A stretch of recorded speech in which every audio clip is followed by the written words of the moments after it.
You're watching Minister's Material with Prophet Emmanuel Makandiwa.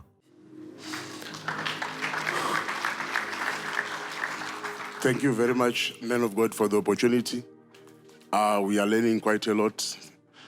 There is something earlier when you were explaining that you highlighted, and I enjoyed it. When you were talking about, when you are doing healing ministrations, you're talking about, I see this, I also see this. To all of us, it sounds simple, but I think it's quite a milestone. We still need to develop ourselves on that.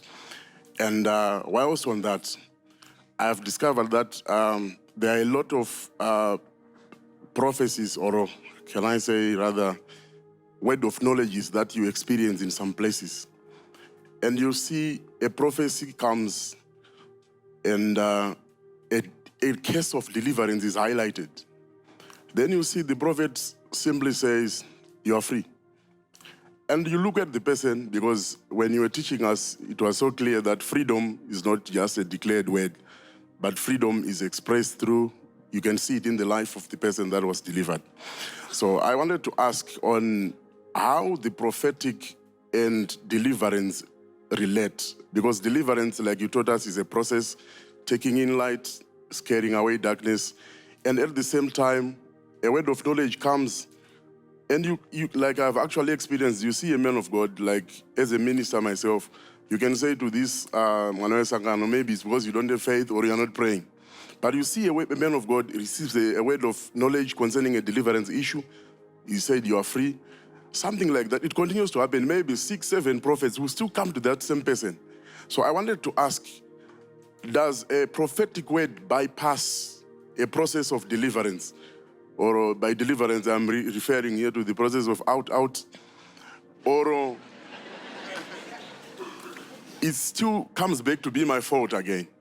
Because at the end of the day, you continue to circle in the same place, holding prophecies in your hands. And you are now delivering prophecies from demons. Now, my prophecy has been captured by demons, and at the end of the day, it becomes a circus in one's life. I don't know if I expressed myself well, but that's where my question is. Thank you very much. Very, very well.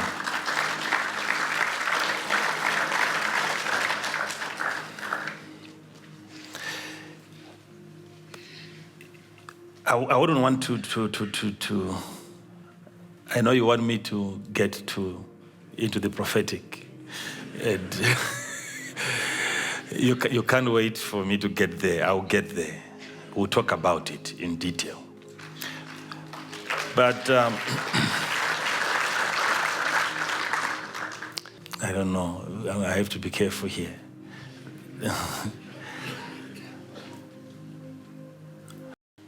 When a prophet declares that you are free,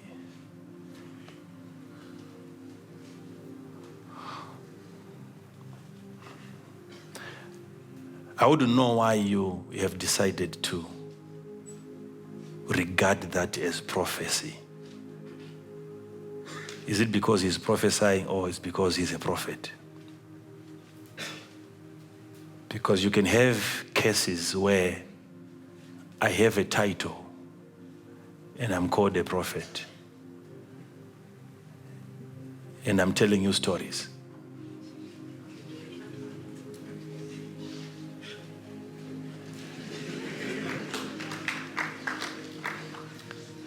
And you can regard those stories as prophecy because of a title.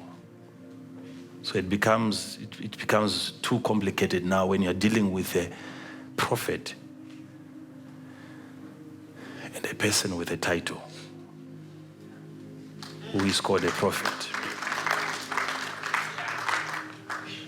It's a confusing situation.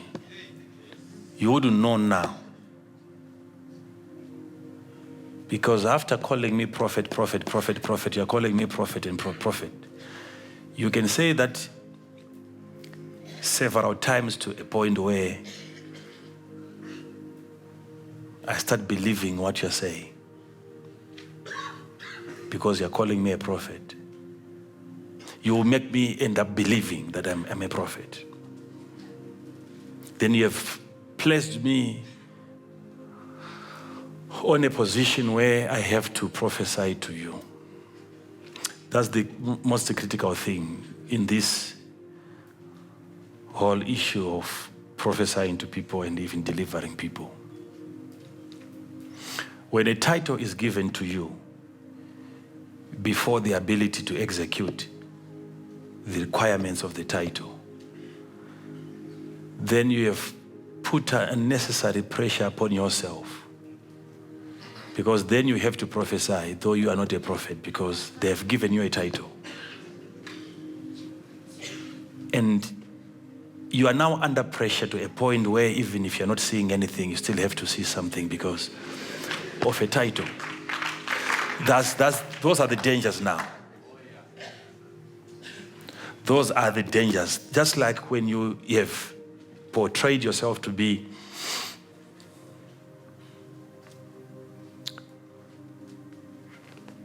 gifted in the area of healing, and you are going for a crusade, and posters are everywhere,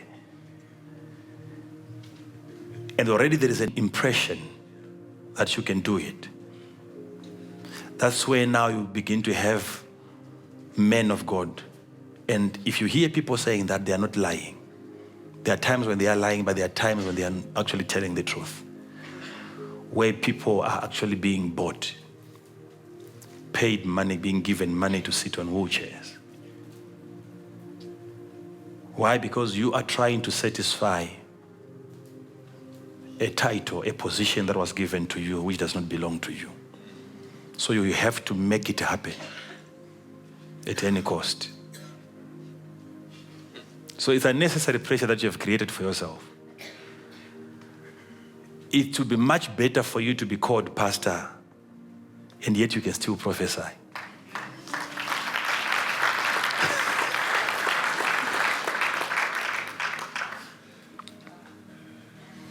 Let them wonder, why is he called pastor and yet this man can prophesy? It puts you in a very comfortable place where there is no demand to always hear. Because listen, like myself, I prophesy to people. When I move, when I look at people, I can prophesy at any time. But that's why you see sometimes on our television, there are certain prophecies that you see happening during the service, but it will take you time to see them on TV. Because I know this is what is going to attract most of our visitors. They will come because they've seen you prophesying. And when they come, and you spend hours teaching them something, they are not even listening. They are waiting for an opportunity to meet with me and then prophesy to them. And yet, in as far as I know myself, the moment I start teaching, I'm already prophesying. So I would want people to appreciate that.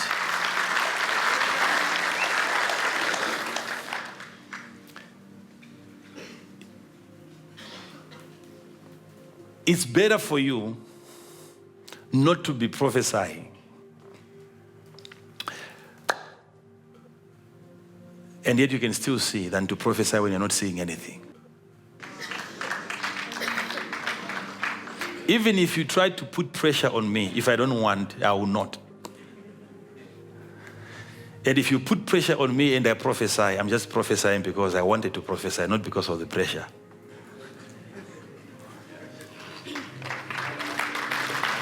So if I meet with a person who respects the grace that I have, I can prophesy to him. If another person comes and is undermining me, is doubting what I'm doing, I will not even do it to prove to him that I can do it. I will confirm what he's thinking. I will confirm it. He will come to me, he will lie, and then I will agree to what he's saying. By the time he leaves the place, it is confirmed that this man cannot see. He's not a prophet. If you do that, you are no longer under pressure to perform. I said it some time back that if you are going to have a person that you know, this person can actually see, and you bring him in and you are praying for the person who can see.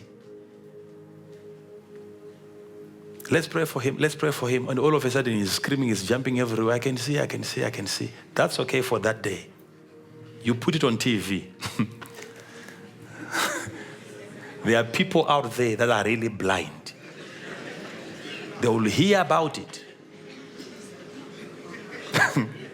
And then they will what? They will come. You see what pressure you've created for yourself now? The kind of pressure. You then have to perform. What do you do now? That's where you see now people, they will continue faking it. And one problem that you do as a minister also, when you start doing that, I've never seen a strategy that works perfectly in that area, because there is no grace in that area. When you start cheating and deceiving people, and you actually paying people to pretend.